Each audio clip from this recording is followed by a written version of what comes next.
Il est là et pourtant personne ne le voit, ou ne semble le voir.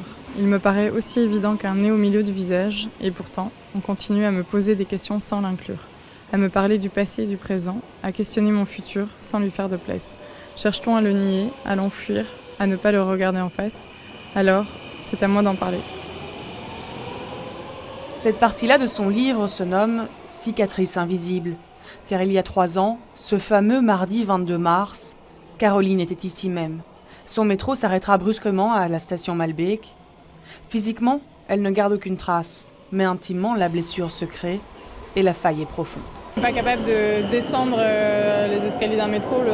La simple odeur qui se dégage d'une bouche de métro m'était insupportable. Donc, c'est comme quand on a un bras cassé, tout le monde vous demande comment va votre bras, on voit le plâtre, tout le monde sait. Une fois qu'on sait ce qui s'est passé, tout le monde voit le plâtre et tout le monde sait pourquoi on a un plâtre.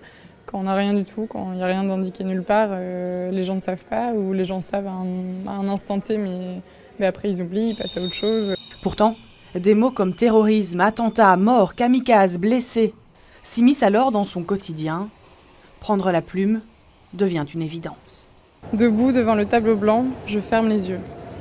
L'envie d'écrire, de laisser une trace, l'envie de trouver un mot qui nous rassemble tous, un mot qui montre cette unité, cette force, cette rage, cette résilience, ressentie ce matin-là et aujourd'hui encore. 2 mots me viennent, comme une évidence, si petits mais si immenses, tous ensemble. Aujourd'hui, Caroline apprend à vivre avec cette cicatrice. Un équilibre fragile, mais de nouveaux mots sont réapparus dans sa vie, plus légers cette fois. Je dirais instant, bonheur, famille, amis, joie.